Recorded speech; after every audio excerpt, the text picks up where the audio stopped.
ang ginagawa ng mga buhaya? Ang sasarap ng buhay. Tayo nagpapakahirap. Yung mga Pilipino umuwi. Baha, yung mga estudyante umuwi sila sa bahay nila basa. Bago pinaghirapan ng magulang nila mga sapatos. Binibili, inuutang. Tama! Yun, lubog sa baha. Marcos, resign!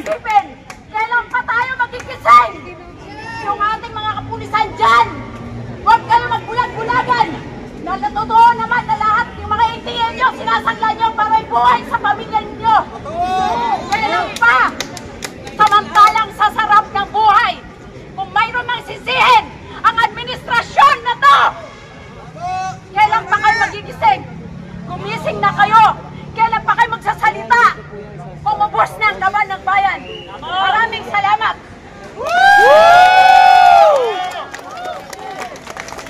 Totoo naman lahat ang sinabi niya. Habang ang mga estudyante umuwi sa bahay ng basa, ang mga pamilya at tatay natin ay nagpapakahirap magtrabaho.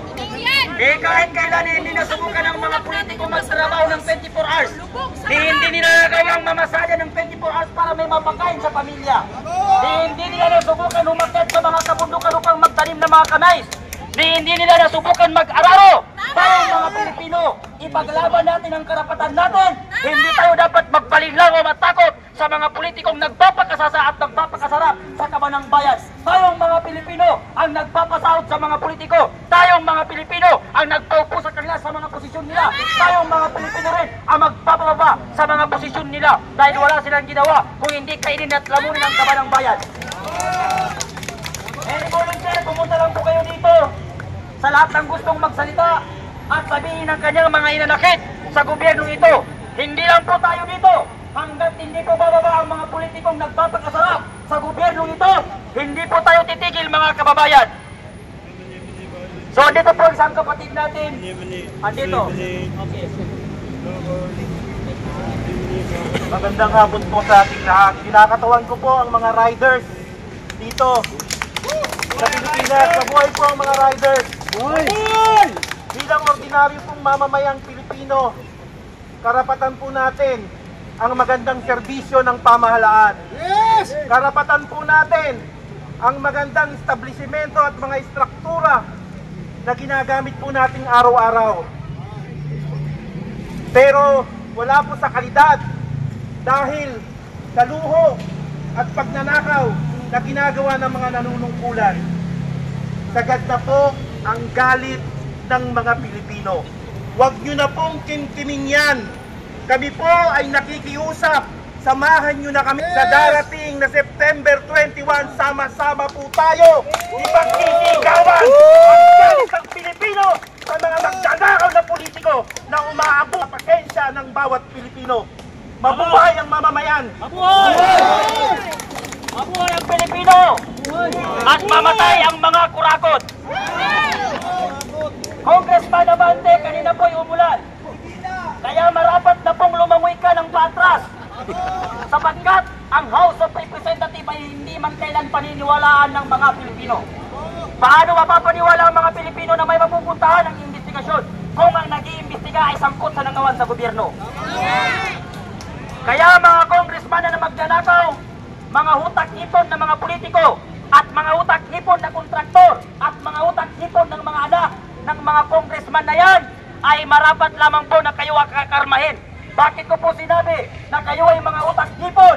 Lalong-lalo na si Congressman Abante, sapagkat ang isang hipon ay naghalo ang utak pati tae na hindi niya napaghiwalay ang tama at mali.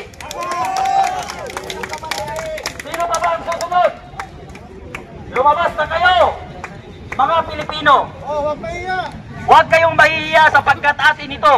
Atin ang bansang ito, atin ang hinahanap natin, atin ang ipagtatanggol natin mga kababayan. Karapatan ng bawat isa sa atin na halungkatin at hanapin kung saan napunta ang budget ng flood control. Nanggagaling mismo sa Pangulo natin, siya mismo ang kauna-unahang nagpapakalat ng fake news. Noong sa kanyang zona, mariin pong sinabi ng ating Pangulo na mahigit 5,500 ng flood control ang natapos na at mas marami pang sinisimulan. Ang tanong ng taong bayan, Mr. President, sa Saan mo nilagay ang flood control na yan? Sa langit? O ang nilagyan mo ng flood control ay ang mga bulsa ng mga politiko, lalo na si Martin Romualdez? Habang ang mga Pilipino naghihirap, may mga batang natutulog sa lansangan, may natutulog ng gutom, merong nagtatrabaho at nagpapakahirap, habang ang mga anak pala ng politiko nandun sa ibang bansa nagbabakasyon. Ang mga pera ng taong bayan, ang mga buwis ng taong bayan nagpapakahirap, ay kinakain pala ng mga anak ng politikong nagpipiling prinsesa at prince. 759,000 ang nilalamon ni Chela Alonte every kainan niya. Hindi na kayo nahihiya mag-flex ng mga kayamanan ninyo sa social media. Hindi ba kayo nahihiya sa mga Pilipino? Lalong-lalo na si Chela Alonte na nag-post pa siya na wala siyang utang na loob sa mga Pilipino. Wala ka palang utang na loob sa mga Pilipino. Ngunit hindi mo ba alam na ang nilalamon mo, ang kinakain mo at pinagyayabang mo sa mga followers mo ay kabanang bayan?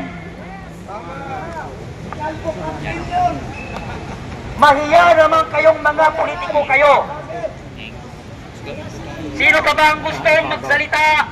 Pumunta kayo dito sa harapan natin para mailabas ninyo ang inyong mga inahin. Huwag magbulag-bulagan, huwag tayong magbingi-bingihan dito sa ating bansa. Okay.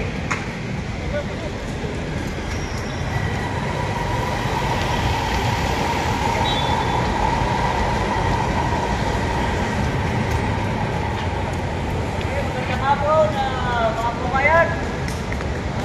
Ako po naman sa atin na malayong lugar. Ako po ay nakikisa sa atin mga kababayan para natin sabay-sabay babantayan ang nangyayari korupsyon sa ating bayan. Ayun, para sa lahat na may alam at may pakialam sa ating bayan, lumabas na kayo sa inyong tahanan. Ang tayo ay magkaisa, huwag kayong matakot magsalita, karapatan natin ito. At ako'y naniniwala, ang kapangyarihan ng pamahalaan ay nananahanan sa taong bayan. Kung hindi nila kayang baguhin ang ating bansa, tayo ang gagawa nito. Lahat tayo biktima rito. At tayo pa ba natin magiging dagat sa ating bansa? At sila may pupuntaan sa bansa kayo namin na sinapiran ng ulap. Tayo may iwan sa baha.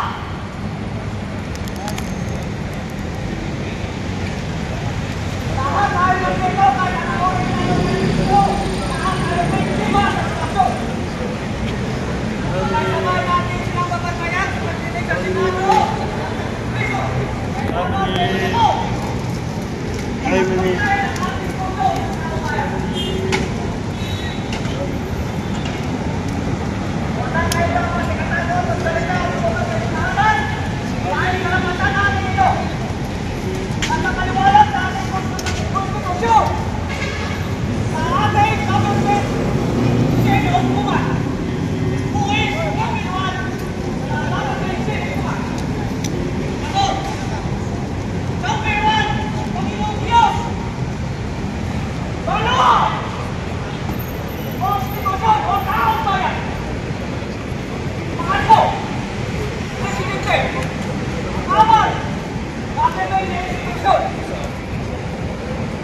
mga pulis